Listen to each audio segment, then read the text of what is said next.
Good afternoon. I'm Adam Shalafu, and this is Valley News Now. The Fedorchak campaign will be holding a media advisory on election interference in just a few minutes here.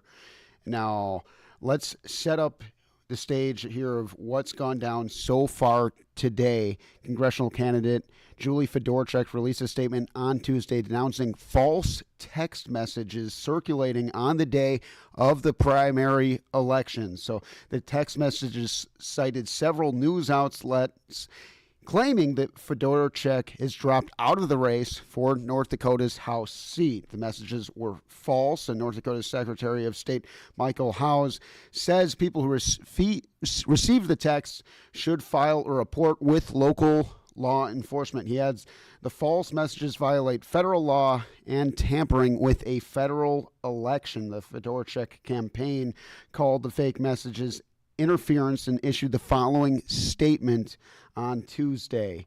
And I quote here, "These text messages are categorically false, and we will be taking legal action against those responsible. We have great momentum over the past couple of weeks as President Trump endorsed Julie, and we've earned the support from thousands of North Dakotans across the state. It doesn't surprise anyone that Rick Becker and his friends need to resort to desperate tactics to try to interfere with the election and prop up a failing campaign." That quote coming from campaign manager Sean Cleary. Now, we've been following this story all day, all afternoon, and in just a few minutes we will have a live stream as Fedorchak holds this media advisory.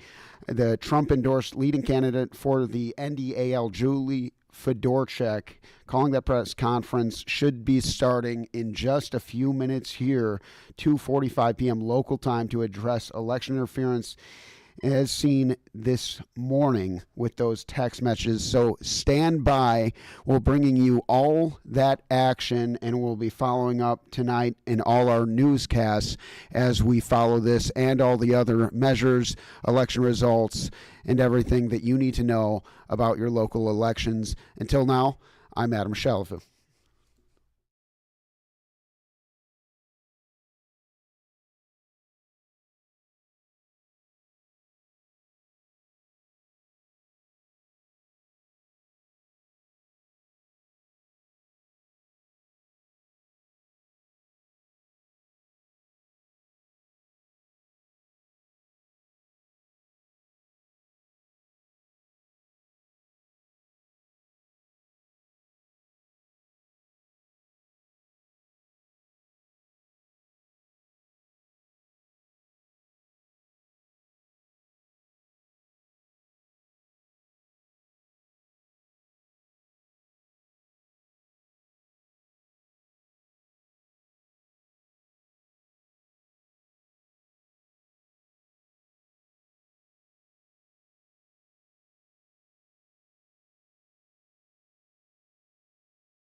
Apparently so, Justice. So Noted.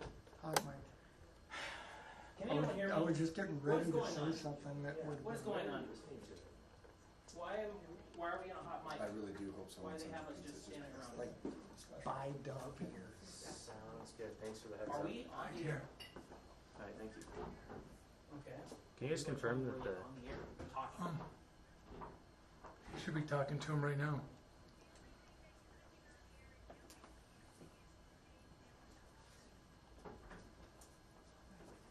Okay, so we're on the stream. Okay,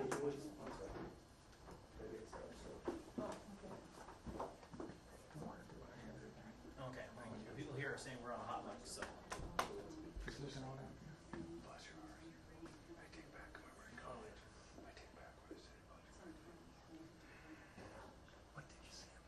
I don't know. I can't remember what I ate last week. Too much beer. Dealing with the teachers.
Just let us know when you're ready. I'm ready. Ready? Good? Everybody good? All right. Well, good afternoon, everybody. I'm really very disappointed to be here on Election Day talking about election interference. This morning I found out that there were multiple texts with false information intended to discourage and dissuade voters that were sent to thousands of North Dakotans throughout our state. This is at minimum election fraud. It's a desperate tactic to influence and discourage voters. Fair elections are a cornerstone of our democracy, and this is insulting and a real disservice to North Dakota voters. Behavior like this is absolutely wrong for anyone seeking office at any level, much less one of the highest offices in our state. My campaign will be filing a complaint with the FEC, and we expect a full investigation of this matter to get to the bottom of it. These kind of tactics just can't be tolerated for this election or for any election. And we intend to push this as far as necessary to ensure that we don't see this again in North Dakota. The most important thing that North Dakotans can do today is to go out and vote, and do it with urgency. The polls are open till 7, and I encourage North Dakota voters to push back against these unfair and underhanded tactics. Let your voice be heard. Stand up for somebody who will serve you with honesty and integrity, and somebody that you can trust. Again, the polls are open till 7. It's really important for our citizens to push back against this and get out and vote.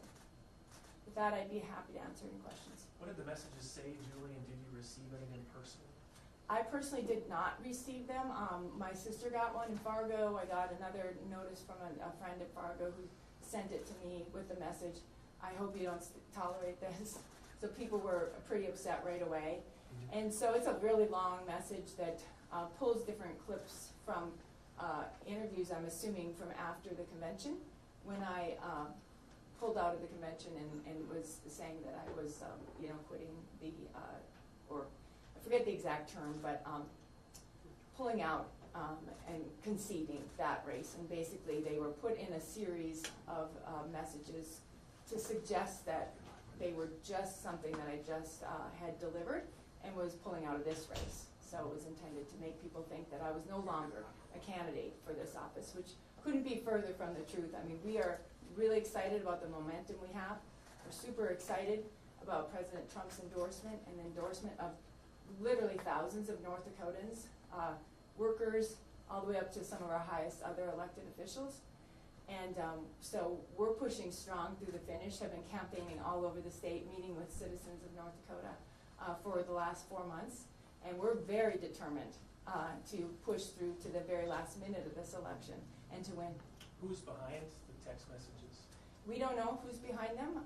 That's why we are going to be filing a complaint with the FEC. We have somebody working on it already, and we'll get to the bottom of it. Who do you think is behind them? Again, until we know for sure and have that investigation, I can't say. I would call on all of my fellow candidates in this race to denounce these tactics, so, because nobody should be standing up for this. If the results don't go your way tonight, do you think that you might want to contest it due to this attack? Well, we'll see. We expect the results to go our way. I think North Dakotans are going to see through this, and I expect a whole surge this evening to get out and vote. At least I hope they do. I hope that that's the response that people have, because this is absolutely not a North Dakota value. This is not how we behave in the state. Would you accept the results? We'll see what the results are and deal with that at the time. Could tactics like this be considered criminal? Again, I think that they're criminal, but we'll figure that out when we work with our attorney and get to the bottom of filing with the FEC and taking matters down that legal path. Have you spoken with any of your opponents about the messages? I have not. Do you plan to reach out to them? No, I don't plan to reach out to them until the end of the night when we get the results. All right, guys, we're going to wrap this up. Thank you. Thank you, guys. Thanks, you guys. Thanks for coming.